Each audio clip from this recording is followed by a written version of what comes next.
हम पढ़ेंगे class 10th का मैथ एक्सरसाइज 1.2 का पहला क्वेश्चन कह रहा है कि निम्नलिखित संख्याओं को अभाज्य गुणनखंडों के गुणनफल के रूप में व्यक्त कीजिए।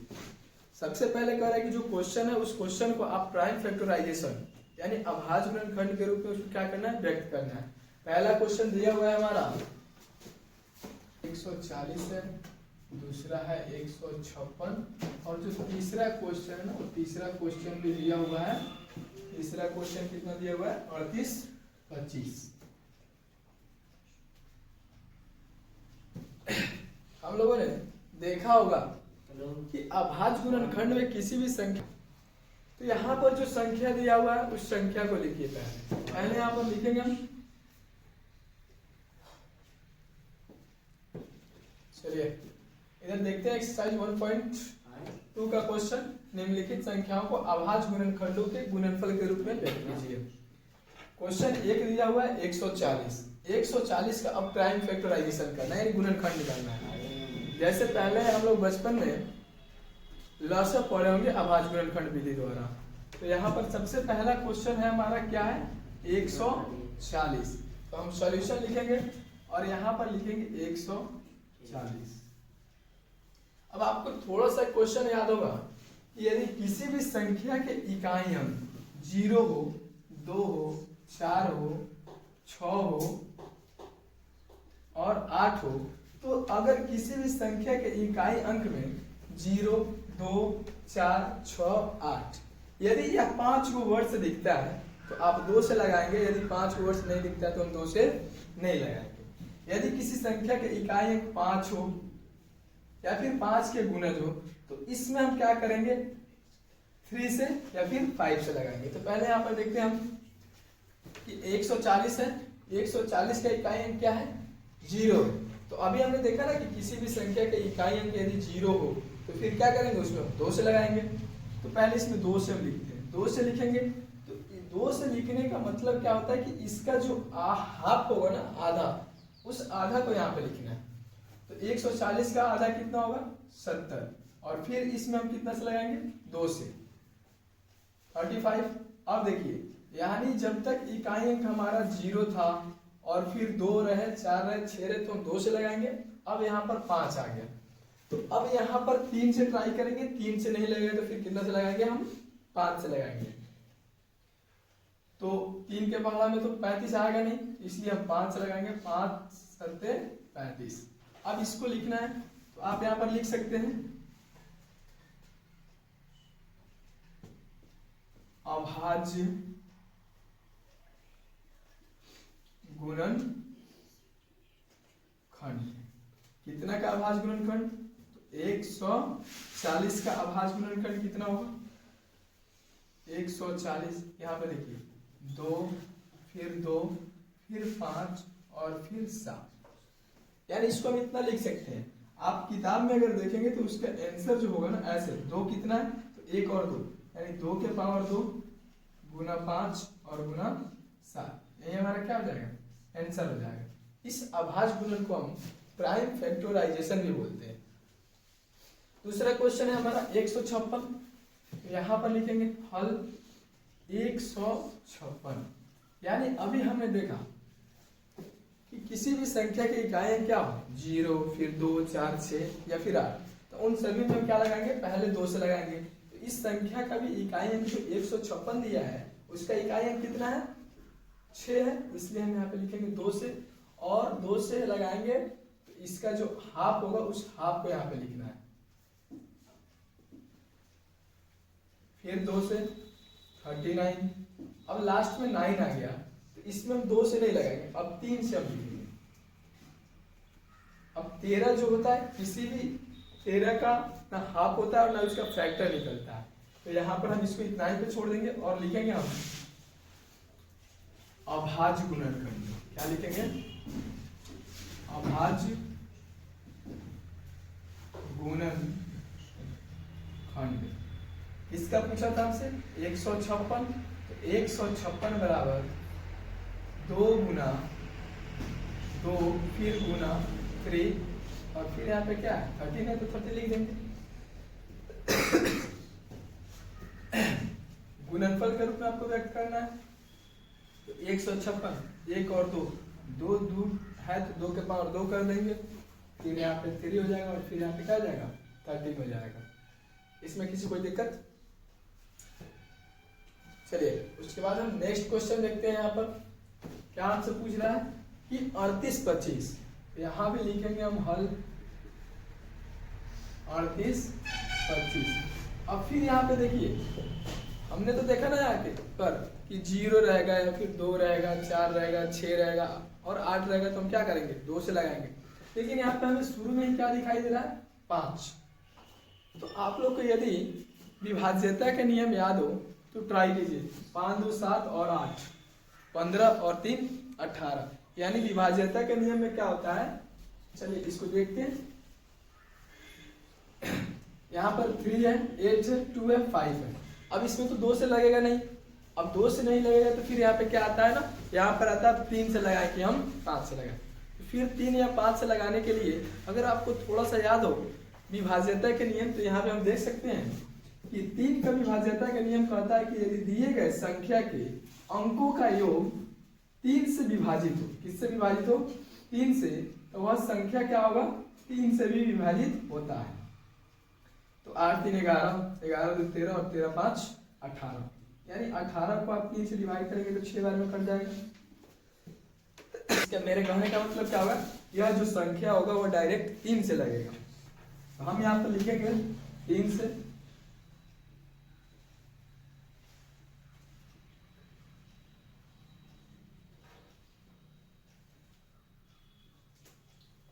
ठीक है। और फिर इसमें देखिए, फिर इसमें भी 3 से लग जाएगा। 3 चौका 12, 3 दूना 6 और 3 5 15। अब जो है अब 3 से नहीं लगेगा, अब हम लगाएंगे कितने से 5 से लगाएंगे। तो 5 से लगाएंगे 8 5 40, 2 आया 50 25, फिर 5 से हम लगाएंगे 5 और यहाँ पे क्या हो जाएगा 17 हो जाएगा। अब इसको अभाज्य गुणनखंड के रूप में व्यक्त करना है, तो यहाँ पे लिखेंगे अभाज्य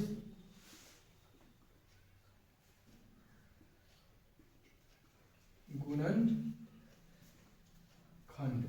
अब अभाज्य गुणनखंड बोला तो हमको कितना का अभाज्य गुणनखंड निकाले हम 38 25, बराबर लिखेंगे 3 गुना 3 गुना 5 गुना 5 और गुना 17।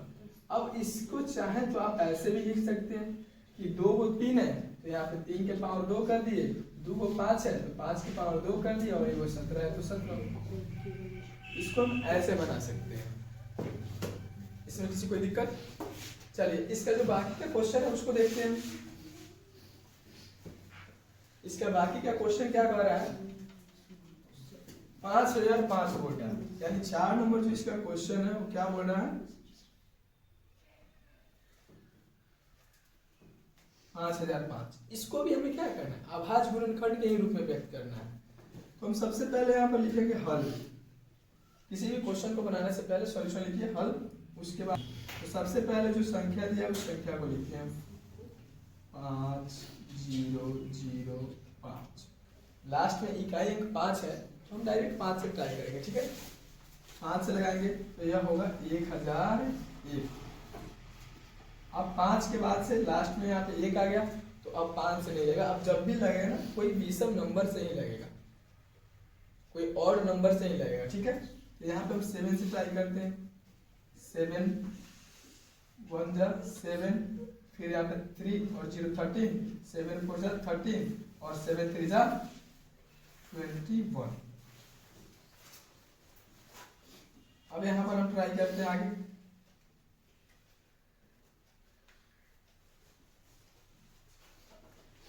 तीन से तो लगेगा नहीं, 7 से तो लग नहीं रहा,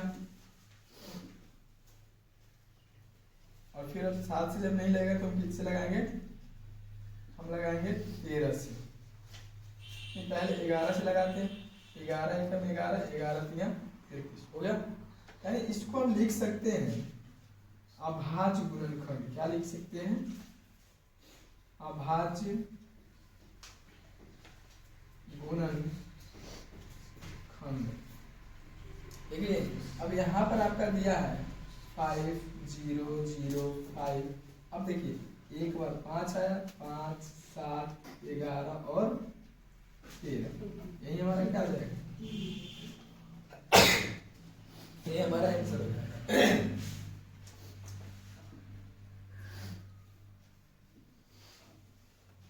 चलिए इसका लास्ट क्वेश्चन हम 5 नंबर देखेंगे, एक्सरसाइज 1.2 का 5 नंबर।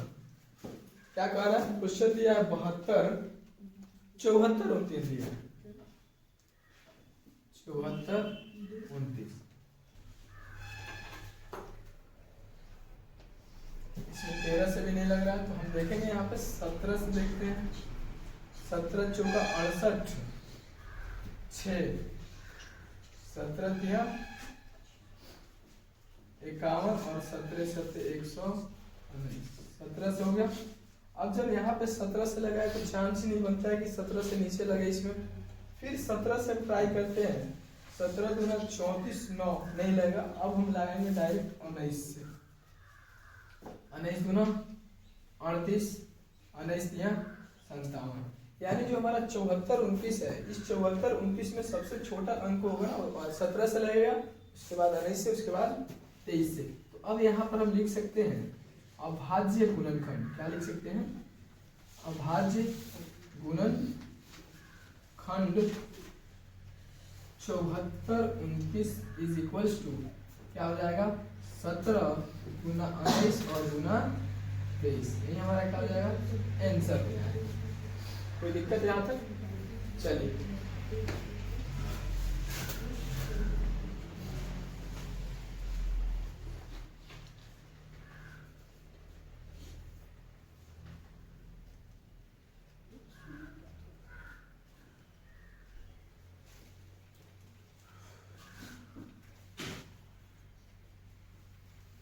चलिए अब इसके आगे देखते हैं क्वेश्चन नंबर 2।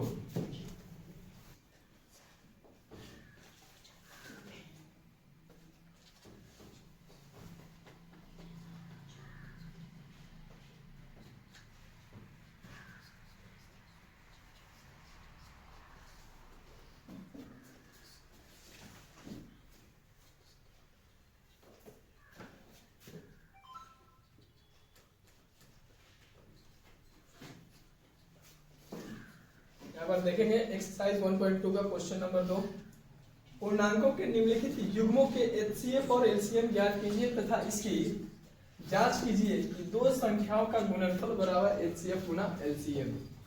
आप लोग को याद होगा एक फॉर्मूला होता है कि पहली संख्या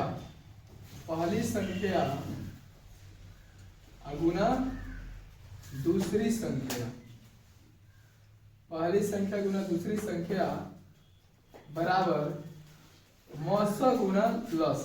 क्या होता है, मौस गुना लस।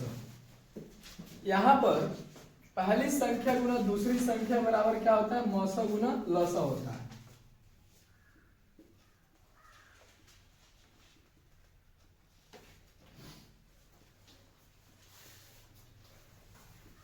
देखिए यह फॉर्मूला जो होता है इसको दो रूप से आपको देखने को मिल जाएगा। यहाँ पर कहीं कहीं आपको लिखेगा कि दो संख्याओं का गुणनफल is equals to LCM into HCF, ठीक है। और हम लोगों ने पहले भी पढ़ा होगा कि पहली संख्या गुना दूसरी संख्या बराबर जो होगा मौसा और लसा के क्या होगा, गुणनफल के बराबर होगा। तो इसी पे क्वेश्चन हमसे पूछ रहा है कि 26 और 91 का पहला बताइए कि 26 और 91 का लसा और मौसा भी ज्ञात करना है और आपको बताना है कि जो संख्या दिया है वो दो संख्याओं का गुणनफल बराबर एचसीएफ गुना एलसीएम है कि नहीं है। तो सबसे पहले इन दोनों संख्याओं को हम निकालते हैं, क्या निकाल देंगे, लसा और मसा। तो पहले यहाँ पर देखिए हल, यहाँ पर लिखेंगे 26 और उसके नीचे लिखेंगे 91। इन दोनों का फैक्टर तोड़ के हम लिख देंगे, छोटा सा डिजिट है तो 2 गुना 30 और फिर यहाँ पे 91 है 7 गुना 13। देखिए अब इसका लिखना हमें क्या लिखना है, पहले लिखो एचसीएफ और उसके बाद एलसीएम। तो यहाँ पर लिखते हैं हम एचसीएफ। एचसीएफ का मतलब क्या होगा, जब दो संख्याओं का हम फैक्टर लिखे रहेंगे ना तो जो दोनों में कॉमन होगा यानी दोनों में उभयनिष्ठ हो उसको हम क्या करेंगे, लिख लेंगे। तो यहाँ पे 13 इसमें भी है और 13 26 में भी और 13 91 में भी है। तो यहाँ पर हम लिखेंगे एचसीएफ इज इक्वल टू 13। उसके बाद लिखना है एलसीएम। अब एलसीएम हम लिखते हैं गुणनखंड विधि से बनाए रहते हैं तो कि जो दोनों में उभयनिष्ठ रहता है उसको हम एक बार लिख लेंगे और जो बच रहा है उस सभी को लिख लेंगे। यहाँ पे 2 बच रहा है तो 2 और नीचे 7 बच रहा है तो 7। अब इस दोनों को हमें गुना करना है तो 7 गुना 14 और 14 में 13 से गुना करेंगे तो 13 चौका 52, 13 कम 13 को और 5 को 18 को, यानी 26 और 91 का एचसीएफ जो आया क्या आया 13 आया और एलसीएम क्या आया 182। अब आगे हमसे कह रहा है कि जांच कीजिए कि दो संख्याओं का गुणनफल बराबर एचसीएफ गुना एलसीएम। तो यहां पर लिखेंगे हम अब दो संख्याओं का गुणनफल, क्या लिखेंगे दो संख्याओं का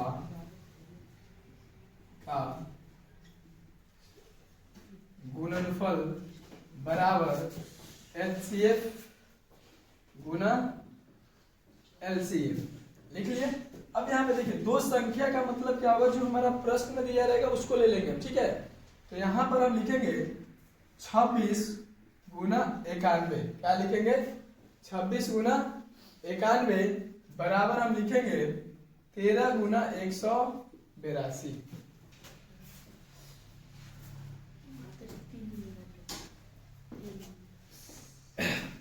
अभी दोनों दो संख्याओं का गुणनफल बराबर एचसीएफ गुना एलसीएम होता है। तो हमने यहाँ पे लिख लिया कि 26 गुना 91 बराबर 13 गुना 82। अब इस दोनों का जो गुणनफल होगा ना आपस में क्या होगा, बराबर होगा। यदि बराबर है तो ये सही है, नहीं बराबर होगा तो फिर क्या लिख देंगे, बराबर नहीं है।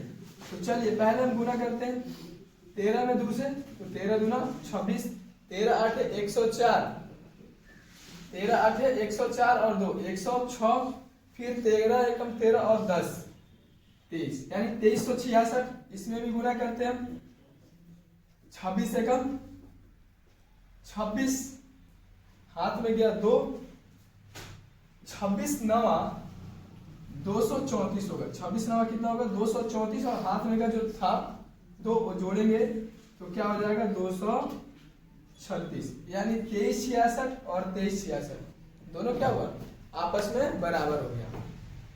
तो जब भी आपसे क्वेश्चन करेगा कि दो संख्याओं का गुणनफल बराबर एचसीएफ गुना एलसीएम होता है कि नहीं होता है, तो यदि उसका एचसीएफ और एलसीएम बराबर होगा तो उस संख्या का गुणनफल भी क्या होगा, आपस में बराबर होगा। चलिए अब दूसरा क्वेश्चन देखते हैं।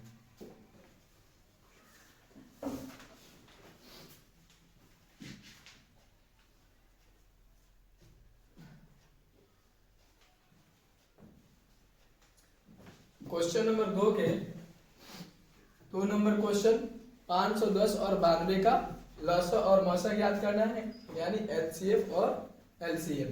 उसके बाद फिर इसका भी वही करना है जैसे हम लोग पहले क्वेश्चन में किए हैं कि दोनों संख्याओं का गुना करेंगे और जो एचसीएफ और एलसीएम आया रहेगा उसका भी हम क्या करेंगे, गुना करेंगे। तो यहाँ पर आता है 510, तो लिखिए 510 और यहाँ पर लिखिए 92। अगर आपका इसको फैक्टर कर सकते हैं तो कर लीजिए, नहीं तो फिर अंदाजे यहाँ पे आइए थोड़ा सा रफ करके देख लेते हैं। 2 से लगाएंगे तो यह हो जाएगा 255, फिर 5 से, पहले 3 से लगाइए,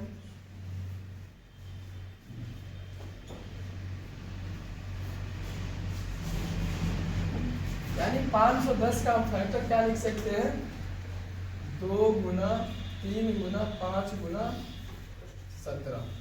चलिए उसके बाद हम 92 का अभाज्य गुणनखंड करेंगे 2 से 46 और फिर 2 से 23।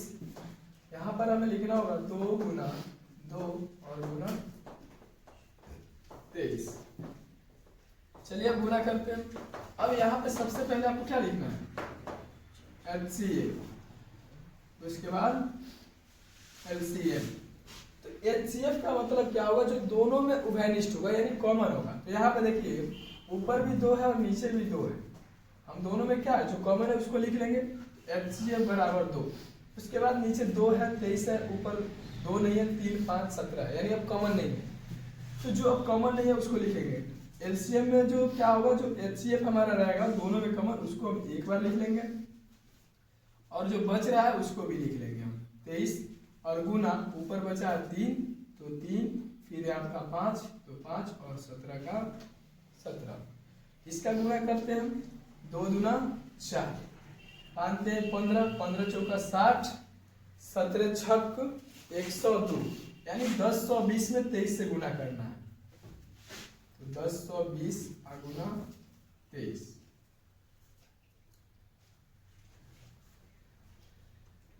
जीरो के जीरो, 23 दूना 46, 46 के 6, हाथ में 4, यहाँ पर 4 हो जाएगा और 23 से कम 23, यानी इसका जो गुना होगा वो होगा 23,460।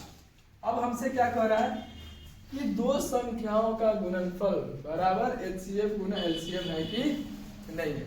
तो सबसे पहले हम क्या करेंगे ना, दोनों एक फॉर्मूला लिखेंगे। हम यहाँ पे लिखेंगे, अब जांच करने के लिए बोला है तो जांच तो करना होगा। हम यहाँ पे लिखेंगे दो संख्याओं का गुणनफल बराबर HCF गुना LCM। चलिए यहाँ पर देखिए, अब जो आया है आपका दो संख्याओं का गुणनफल, तो पहला संख्या हमारा 510, दूसरा संख्या क्या हो गया 92। HCF आपका आया है 2 और इसका LCM कितना आया 23,460। गुना कर लेते हैं हम। यहाँ का ये 510 गुना 92, 0 2 एकम 2, 5 गुना 10, 0 9 एकम 9, 9 5 45, 0 2 और फिर 9 6 4, यानी जब 510 में हम 92 से गुना करेंगे तो आएगा 46,920 बराबर, इसको भी आप गुना करके देख लीजिए। 0 6 दूना 12, 4 दूना 8, 9, 3 दूना 6, 2 दूना 4, इसका भी आया 46,920। और जो HCF और LCM का भी गुना किया तो क्या आया 46,920। तो हमने जो जांच किया है क्या है, सही है, कोई दिक्कत इसमें। यहाँ पे देखिए, सबसे पहले ना आप लोग थोड़ा सा यहाँ पे ध्यान देंगे, तो हम लोग शुरू में लिखते हैं HCF और LCM। तो HCF में आपका जो 510 का जो गुणनखंड है उसको लिखिए, और फिर 92 का जो गुणनखंड है उसको लिखिए। और दोनों में लिखने के बाद जो दोनों में उभयनिष्ठ है वही हमारा HCF होगा। जैसे इस दोनों में 2 है तो 2 लिख लिए, इसके बाद हमें दूसरा कोई नहीं मिला है तो हम नहीं लिखे, तो HCF हमारा सिर्फ 2 हो जाएगा। अगर दोनों में जो उभयनिष्ठ है अगर नहीं मिलता है, मान लीजिए कि इसमें जो है वो नीचे वाला में नहीं है, जो नीचे वाला है उसमें ऊपर वाला में नहीं है, तो अगर ऐसा है नहीं मिलता है तो उसका जो गुणनखंड होगा ना, उसका जो HCF होगा, उसका HCF क्या होगा 1 होगा। उसके बाद हमें LCM जब लिखना होगा तो जो दोनों में कॉमन रहेगा उसको सिर्फ हम एक बार लिखेंगे। LCM में क्या करते हैं, जो दोनों में कॉमन रहता है उसको सिर्फ एक बार, और बाकी जो संख्या कॉमन नहीं है उन सभी को लिख के तब मल्टीप्लाई करते हैं, गुना करते हैं। जब उसको गुना कीजिएगा तो जैसे हमने LCM निकाला 23,460, अब यहाँ पे हमें जांच भी करना था, तो दो संख्याओं का गुणनफल बराबर HCF गुना LCM लिखे। पहली संख्या हमारा 510 था, दूसरा 92, गुना किए 46,920। उसी प्रकार था HCF हमारा 2 यहाँ पर आया था, LCM 23,460 आया था, तो 2 में 23,460 से हमने गुना किया तो 46,920 आया, तो यही सही होगा। ठीक है, इसके आगे देखेंगे क्वेश्चन नंबर 3, जो 2 का 3 दिया है उसको देखते हैं।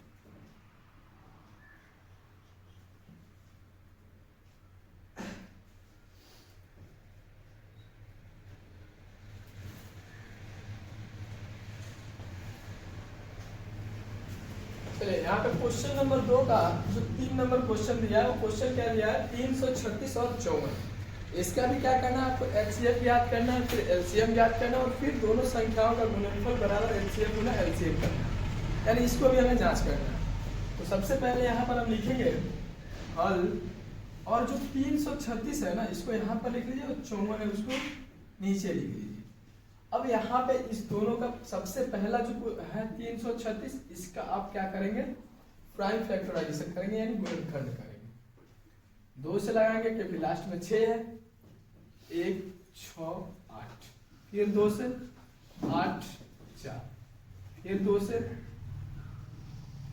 फिर 2 से, अब यहाँ पर तो 21 हो गया, तो अब 2 से नहीं, अब लगेगा 3 से 7। चलिए इसको लिखते हैं हम।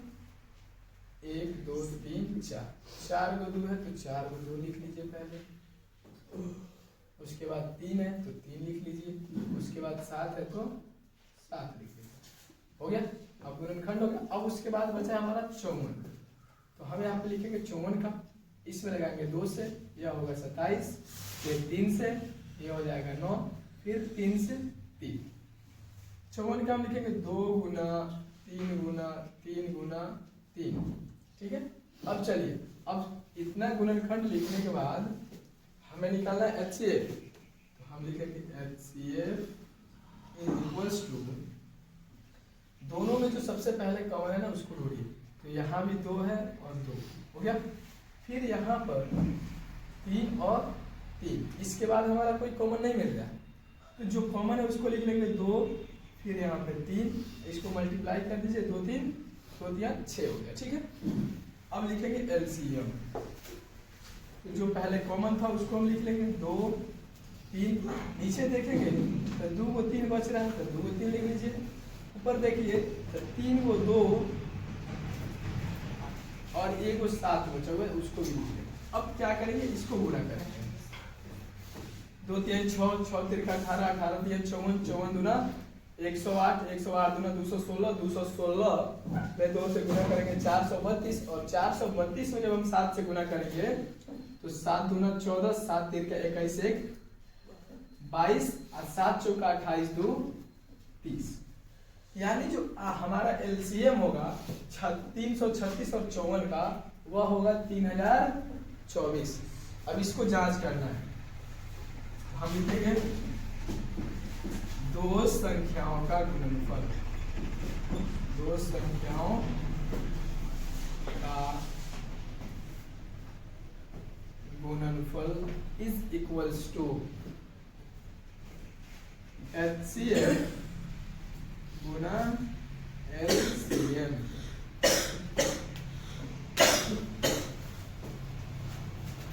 यहाँ पर लिखेंगे दो संख्याओं का गुणनफल बराबर HCF गुना LCM। हमारा पहला संख्या 336 गुना 54 बराबर HCF आपका है 6 लिखिए।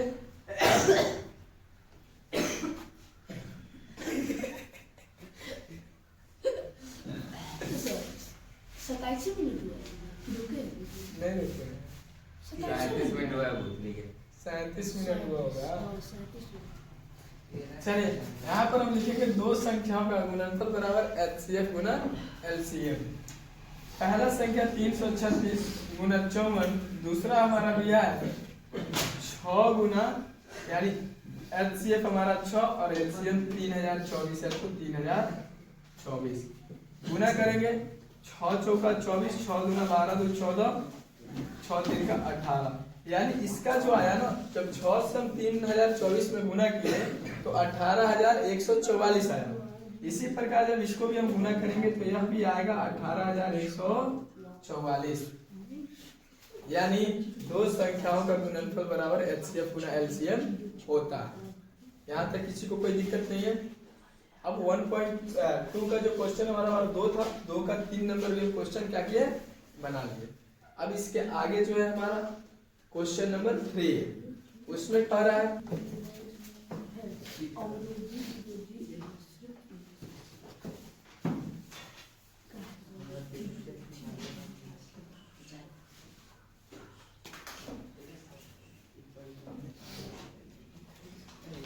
चलिए इधर देखेंगे एक्सरसाइज 1.2 का क्वेश्चन नंबर 3 के क्वेश्चन नंबर 1 कह रहे हैं 12 15 और 21। सबसे पहले उसमें लिखा है हमको कि अभाज्य गुणनखंड विधि द्वारा निम्नलिखित पूर्णांकों का HCF और LCM ज्ञात कीजिए। यानी जो प्राइम फैक्टराइजेशन मेथड होता है उसी के द्वारा आपको क्या करना है, LCM और HCF ज्ञात करना है। जिसमें आपका पहला क्वेश्चन है 12 15 और 21। तो यहाँ पे लिखेंगे हल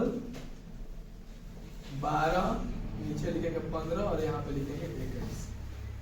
12 का हम फैक्टर तोड़ेंगे तो यह होगा 2 गुना 3। 15 का होगा 3 गुना 5 और 21 का होगा 3 गुना 7। देखिए जब आप 2 डिजिट दिया रहा है, आपका 2 संख्या दिया रहा है, तो उसमें एचसीएफ और एलसीएम ज्ञात करने के लिए उस दोनों में कॉमन जो होगा उसको लिखते हैं। इसी प्रकार जब 3 संख्या दिया रहे तो वह जो तीनों में कॉमन होगा तब हमारा एचसीएफ होगा और जो कॉमन नहीं होगा वो एलसीएम होगा। यदि तीनों में दिए गए संख्या आपस में नहीं मिलते हैं तो उन सभी का जब कोई नहीं मिलता है गुणनखंड, तो उसका एचसीएफ जो होता है 1 होता है। यानी 2 अभाज्य संख्याओं का जो एचसीएफ होता है वो क्या होता है? 1 होता है। तो यहां पर हम देखेंगे 12, 15, 21, तो यहाँ पर देखिए 12 में भी 3 है, 15 में भी 3 है और 21 में भी 3 है। उसके बाद 12 में 2 है तो 15 में 2 नहीं है, 21 में भी 2 नहीं है, इसलिए हम लिखेंगे एचसीएफ। क्या लिखेंगे? एचसीएफ 12, 15 और 21 का ब्रैकेट बंद कर देंगे। जो तीनों में कॉमन था हम लिख लिए, एचसीएफ हमारा क्या हो जाएगा? 3। उसके बाद है यहाँ पर एलसीएम आपको लिखना है। एलसीएम 12, 15 और 21। इसमें देखिए जो तीनों में कॉमन था उसको एक बार लिखेंगे, उसके बाद ऊपर 2 को 2, 1 और 2, फिर यहाँ पर 5 है तो 5 और फिर यहाँ पे 7 है तो 7। 3 दूना 6, 6 दूना 12, 12 × 5 = 60 और 60 में जब 7 से गुना करेंगे तो यह हो जाएगा 420। यानी जो हमारा क्वेश्चन था 12, 15 और 21, इसका जो एचसीएफ होगा वह होगा 3 और जो एलसीएम होगा, एलसीएम कितना होगा? 420 होगा।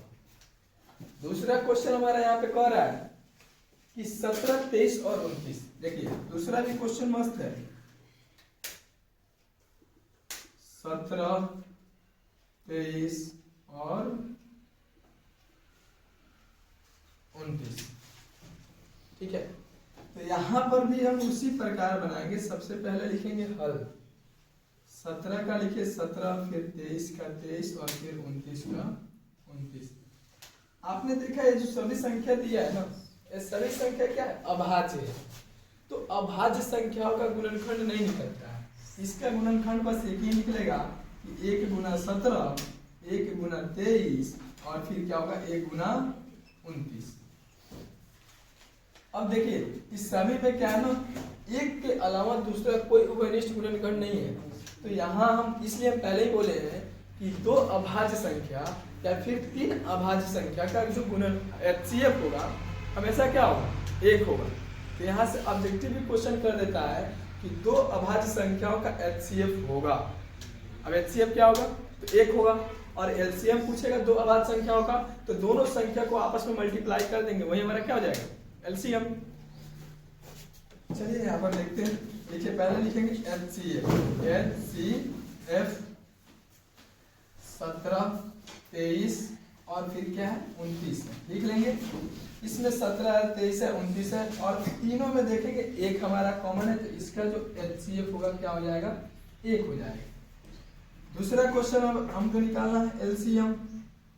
एलसीएम में क्या कर रहा है? 17, 23 और 29 का जो एलसीएम होगा उसमें लिखेंगे 17 गुना 23 गुना 29। हम इस सभी को आपस में मल्टीप्लाई करेंगे तो 17 × 51 और 17 × 34 को और 5 को 39 को, यानी 391 में यदि हम 29 से गुना करते हैं तो 9 एकम 9, 9 9 81, 1 9 3 का 27 को 8 को 35 को, 2 9 2 18, 3 6 1 7, 9 3 8 5 13, 7 3 10 11। यानी जब हम 17, 23 और 29 में गुना करेंगे तो यह हमारा आंसर होगा ना 11,339। यह हमारा क्या हो जाएगा? एलसीएम। यानी जब 17, 23 और 29, पहले संख्या देखिए, यदि क्या है? यदि संख्या हमारा अभाज्य संख्या यानी जिसमें अपने सिवा किसी और से भाग नहीं लगे तो अभाज्य होता है। यदि अभाज्य संख्याओं का युग्म दिया है तो हम क्या करेंगे? अभाज्य संख्या का जो युग्म है उसका एचसीएफ हमेशा क्या होगा, 1 होगा, और उन संख्याओं को आपस में मल्टीप्लाई कर देंगे, वही हमारा क्या हो जाएगा, एलसीएम हो जाएगा।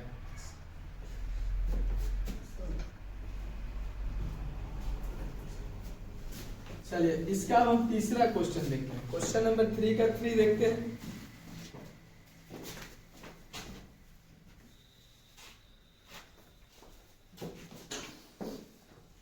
8, 9 और 25।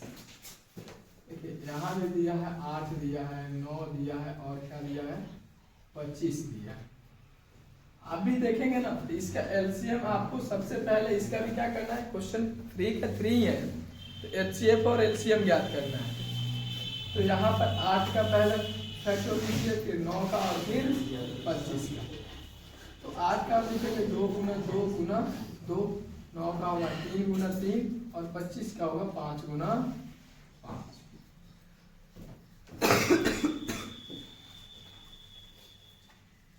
यहाँ हमसे क्वेश्चन नंबर 3 कह रहा है कि 8, 9 और 25 का क्या ज्ञात कीजिए, एचसीएफ ज्ञात कीजिएगा और एलसीएम। तो 8, 9 और 25 को हम सबसे पहले तीनों का प्राइम फैक्टराइजेशन करके लिख देंगे। लिखने के बाद देखेंगे कि दोनों में उभयनिष्ठ क्या है।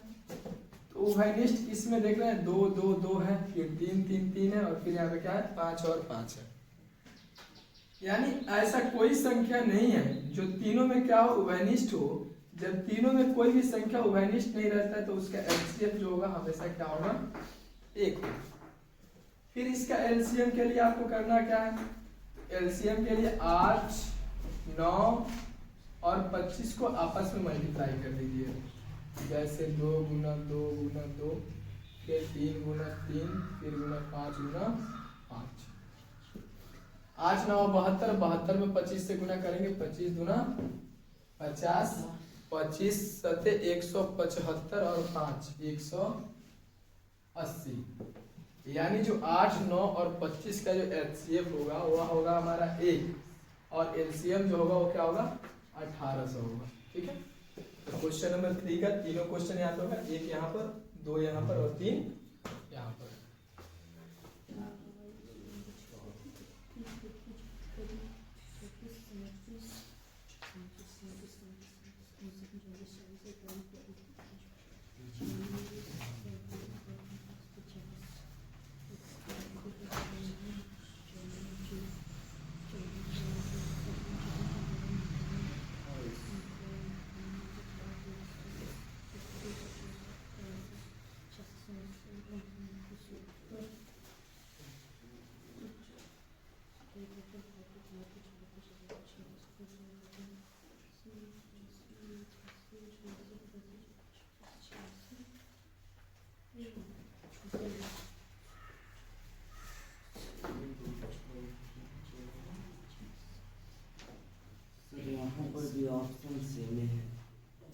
कोई दिक्कत नहीं यार, क्वेश्चन गलती है तो उसका नंबर फुल मिलेगा आपको, आप बिंदास रहिए।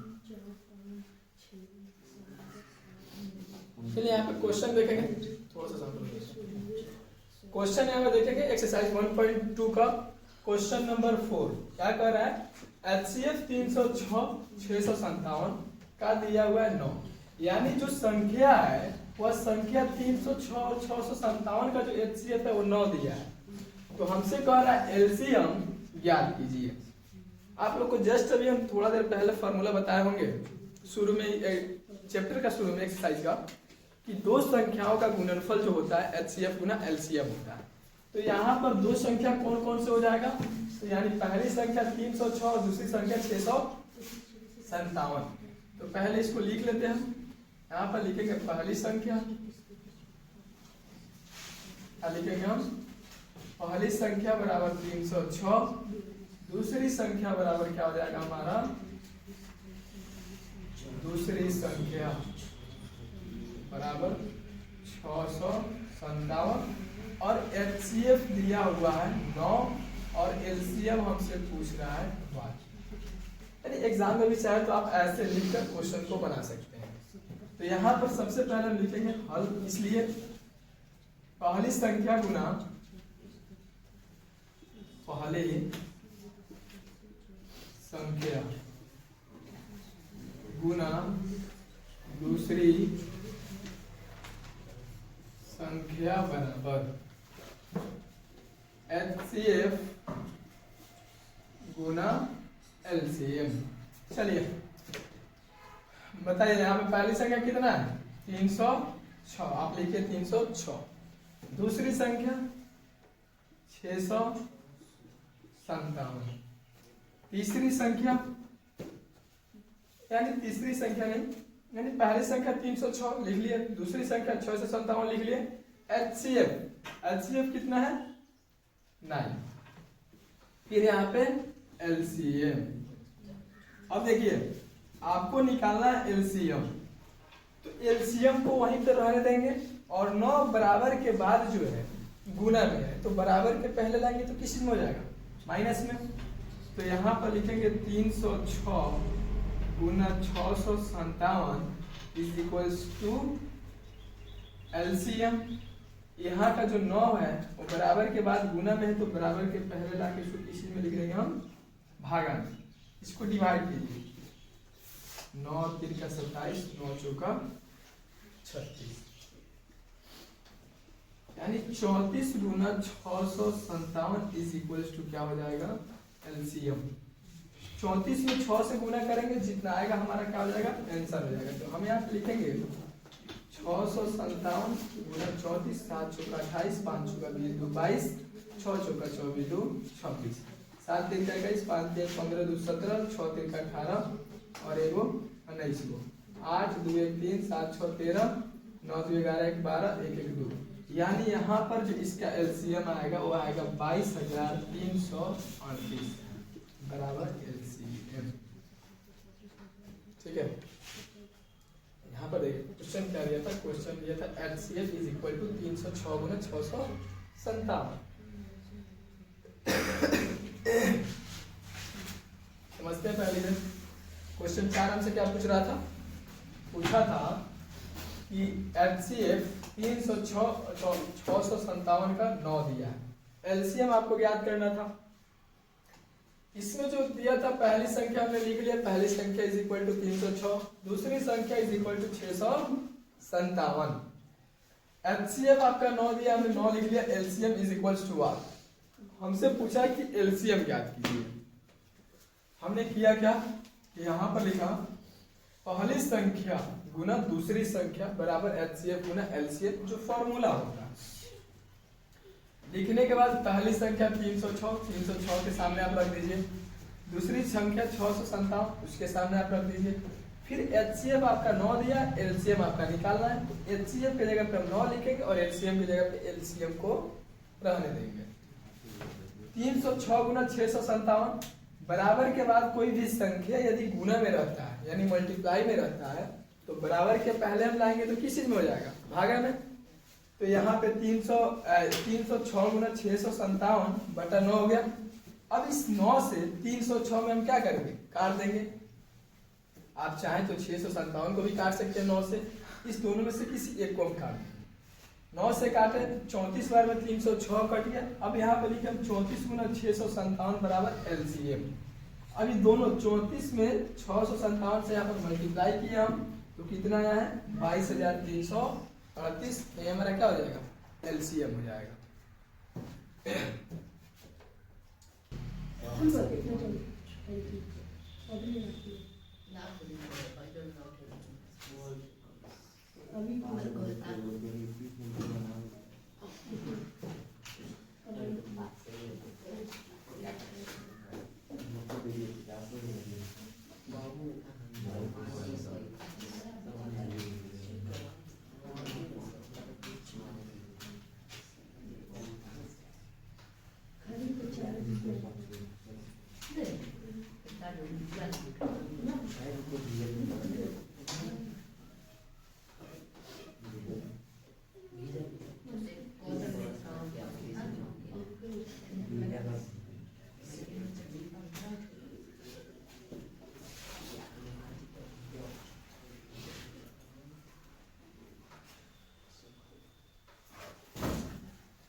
नंबर 5 है, कह रहा है कि जांच कीजिए कि क्या किसी प्राकृत संख्या n के लिए 6 के power n is equal to 0 समाप्त हो सकता है।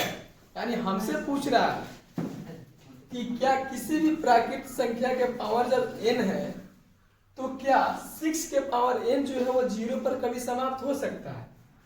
तो हम सबसे पहले यहाँ पर लिखे, क्या दिया हुआ था, क्वेश्चन दिया है 6 के power n is equal to 0। 6 का फैक्टर तोड़ेंगे तो क्या होगा, 2 गुना 3, इसका पावर n है तो n बराबर 0। अब देखिए हमें पता है कि किसी भी संख्या को 0 पर समाप्त होने के लिए जो उसका फैक्टर होगा तो उस फैक्टर में कम से कम 2 और 5 होना एकदम जरूरी है, क्योंकि जब तक उसमें 2 और 5 नहीं होगा जब तक क्या होगा, वह 0 पर समाप्त नहीं होगा। लेकिन यहाँ पर जब हमने 6 के पावर n को जो फैक्टर तोड़ा तो यहाँ पर क्या देख रहा है कि 2 और 3 है, जो कभी भी 2 और 3 का गुणनखंड जो 0 पर समाप्त नहीं हो सकता है। तो हम यहाँ पर लिख सकते हैं, अतः कोई भी प्राकृत संख्या, अतः कोई भी प्राकृत संख्या 6 के पावर n 0 पर समाप्त नहीं हो सकती है, 0 पर समाप्त नहीं हो सकता है। क्योंकि किसी भी प्राकृत संख्या को 0 पर समाप्त होने के लिए जो उसका फैक्टर होगा उस फैक्टर में 2 और 5 होना एकदम जरूरी है। लेकिन यहाँ पे 2 और 5 तो वही नहीं है, सिर्फ 2 और 3 है, तो 2 और 3 रहेगा तो 0 पर समाप्त नहीं होगा।